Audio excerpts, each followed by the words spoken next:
सबसे बड़ी ब्रेकिंग आ रही है बिहार से। अग्निपथ योजना पर लगातार चौथे दिन भी बिहार समेत देश के कई हिस्सों में विरोध प्रदर्शन उग्र हुआ है। देश भर में 16 राज्यों में यह उग्र प्रदर्शन हुआ है। सबसे ज्यादा गंभीर हालात बिहार के बने हुए हैं। आज भी बिहार की राजधानी पटना और जहानाबाद समेत कई जगह छात्र सड़क पर उतरे और हिंसक प्रदर्शन किया।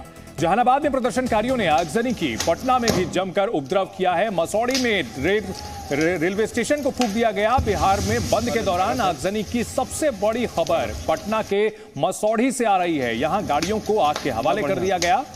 तारनेगा स्टेशन पर भी जमकर तोड़फोड़ की गई। टिकट काउंटर, बुकिंग काउंटर में भी आगजनी की गई। छात्रों का प्रदर्शन जारी है। इस दौरान राजनीतिक दल भी उन्हें समर्थन दे रहे हैं। आज बिहार बंद का आह्वान किया गया और इस दौरान बड़े पैमाने पर हिंसा देखी गई है। शिवहर में भी छात्रों ने प्रदर्शन किया, केंद्र के खिलाफ नारेबाजी की, लेकिन आज हिंसा का केंद्र मसौड़ी रहा, जहां बड़े पैमाने पर आगजनी की घटनाएं हुई और रेलवे स्टेशन को फूंक दिया है उग्र प्रदर्शनकारियों ने। संवाददाता शिवांगी ठाकुर जो कि मसौड़ी में मौजूद हैं। शिवांगी, बड़े पैमाने पर तबाही की गई है, जबरदस्त उपद्रव किया गया है, क्या अपडेट है, तस्वीरें दिखाएं। देखिए चंदन, आपको बता दें कि इस वक्त हमारी मौजूदगी उसी रेलवे स्टेशन पर है। तरेगना ये रेलवे स्टेशन है, मसौड़ी का इलाका है। ज़रा आगे चल के हम आपको तस्वीरें दिखाने की कोशिश करते हैं कि कैसे यहीं पर सुबह के वक्त आगजनी हुई और लगातार प्रदर्शनकारियों ने इस पूरे इलाके में तबाही मचाई। जो सरकारी संपत्ति थी उसको नुकसान पहुँचाने की कोशिश की गई। आगे बढ़ के हम आपको तस्वीरें दिखाते हैं कि कैसे, ये देखिए, ये यहाँ पर एक बुकिंग काउंटर था। बुकिंग काउंटर के भीतर की तस्वीरें हम आपको दिखा रहे हैं कि यहाँ सब कुछ तहस नहस कर दिया गया। जो उपकरण थे उसको तोड़े गए, जितने भी सरकारी कागजात थे उसको भी निकाला गया कबर्ड से और जमकर यहाँ पर उत्पात मचाया गया। हालांकि समय रहते यहाँ पर पुलिस आई और फिर जो आग थी उस पर काबू पाने की कोशिश की गई। इसी के साथ साथ आपको बता दें कि जो इलाके के डीएम है उनसे भी हमने बातचीत की और वो साफ तौर पर कह रहे हैं कि देखिए, शिवांगी, इस उपद्रव में किसी को गिरफ्तार किया गया है? कितने लोगों की गिरफ्तारी की बात प्रशासन की ओर से की जा रही है?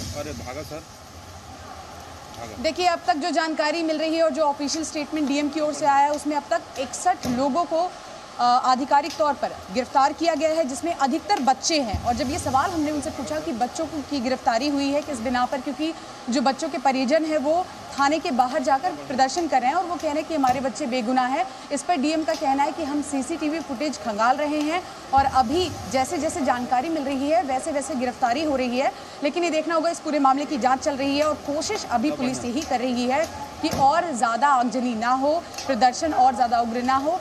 खासकर जो आम लोग यहाँ पर रहते हैं जिनको सबसे ज्यादा समस्या हो रही है। देखिए, रेलवे को अगर आग लगाया गया है यहाँ पर तो समस्या आम लोगों को ही हो रही है जो यहाँ पर रहते हैं और लॉ एंड ऑर्डर की जो स्थिति है उसको संभालने की यहाँ पूरी कोशिश की जा रही है। हालांकि जो सूबे के डिप्टी सीएम है तारकिशोर प्रसाद, उनसे भी हमने बातचीत की और वो कह रहे हैं कि कोशिश की जा रही है।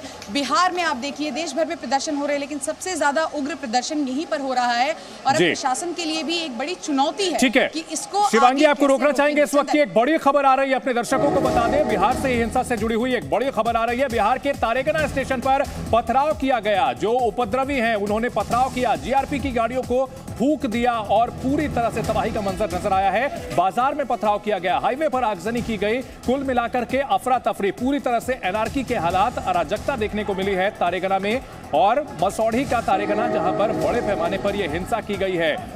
अग्निपथ योजना का विरोध कर रहे हैं और सरकारी संपत्ति को पूरी तरह से बर्बाद करने पर आमादा है प्रदर्शनकारी। और ऐसे में बार बार यही सवाल किया जा रहा है कि देश की सेवा का जज्बा लिए जो युवा सेना में जाना चाहते हैं, क्या वो इस तरह की हिंसा कर रहे हैं या उनकी आड़ लेकर के जो अराजक तत्व हैं वो अपना उल्लू सीधा कर रहे हैं? क्योंकि जिस तरह से स्टेशन में लूटपाट की जाती है, टिकट काउंटर को लूटा जाता है, वहां से पर जो सरकारी सामान है उसको तोड़ा फोड़ा जाता है, सरकारी जो संपत्ति है उसे पूरी तरह से बर्बाद किया जाता है, ये सब कुछ सेना में जाने की चाहत रखने वाले छात्र नहीं कर सकते। उनकी आड़ में अराजक तत्व हिंसा फैला रहे हैं और राजनीति इस मामले पर तेज हो गई है। एक दूसरे पर आरोप प्रत्यारोप चल रहा है। बिहार में जेडीयू और बीजेपी के बीच जो तनातनी है वो भी इस मामले को पर देखने को मिल रही है और इस बीच कुल मिलाकर के अराजकता की स्थिति देखने को मिल रही है। मसौड़ी के पास जहानाबाद में भी हिंसा देखने को मिली है। ब्रेकिंग न्यूज इस वक्त की बड़ी खबर आपको बता दें जहानाबाद से, जहां पर ट्रक में आग लगा दी गई, लोग सड़कों पर उतरे, उपद्रवियों ने ट्रक को जला दिया है। इस वक्त की बड़ी खबर बिहार के जहानाबाद से। पटना के पास जहानाबाद भी है और वहां पर सड़क पर किस तरह से अफरा तफरी का आलम रहा। आप तस्वीरों में देख सकते हैं, हाईवे पर ट्रक के टायर जलाए गए, कई जगह गाड़ियों को भी आग के हवाले कर दिया गया। प्रदर्शनकारियों को पुलिस वालों ने खदेड़ा है और हालात को काबू में करने की कोशिश की है। पूरी रणनीति के साथ प्रदर्शनकारी सड़क पर पथराव कर रहे हैं। और संवाददाता विशाल पांडे जहानाबाद से हमारे साथ जुड़ गए हैं। विशाल, जहानाबाद में किस तरह से हिंसा हुई है और हालात क्या हैं अभी?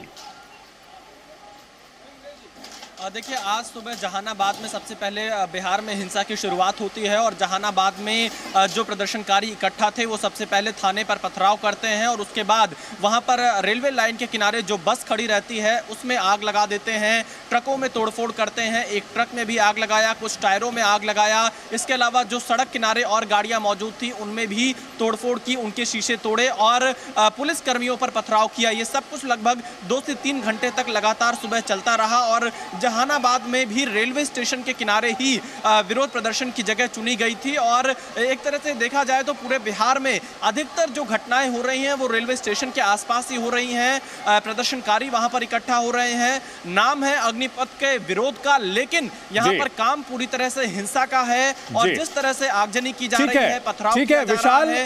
विशाल, इस वक्त एक और बड़ी खबर अपने दर्शकों को बता दें जो कि गया से आ रही है। पुलिस ने इस मामले में 10 केस दर्ज किए हैं, वहां भी बड़े पैमाने पर हिंसा की गई है। 32 लोगों को पुलिस ने गिरफ्तार किया है, 10 एफआईआर दर्ज की गई है। और यहां अहम बात यह कि गिरफ्तार लोगों की प्रोफाइल की जांच की जा रही है। पकड़े गए लोगों की उम्र 30 साल के करीब है। आपको बता दें कि अग्निपथ योजना के लिए 17.5 से लेकर 21 साल तक की आयु रखी गई है। 2 साल का रिलैक्सेशन दिया गया है, लेकिन जो प्रदर्शनकारी पकड़े गए हैं उनकी उम्र 30 साल के करीब है। पुलिस ने चेकिंग अभियान चलाया है। राजू राज, बड़ी हैरानी की बात है, 30 साल के ये लोग हिंसा क्यों कर रहे थे, प्रदर्शन क्यों कर रहे थे? उन्हें तो अग्निपथ योजना में नहीं जाना।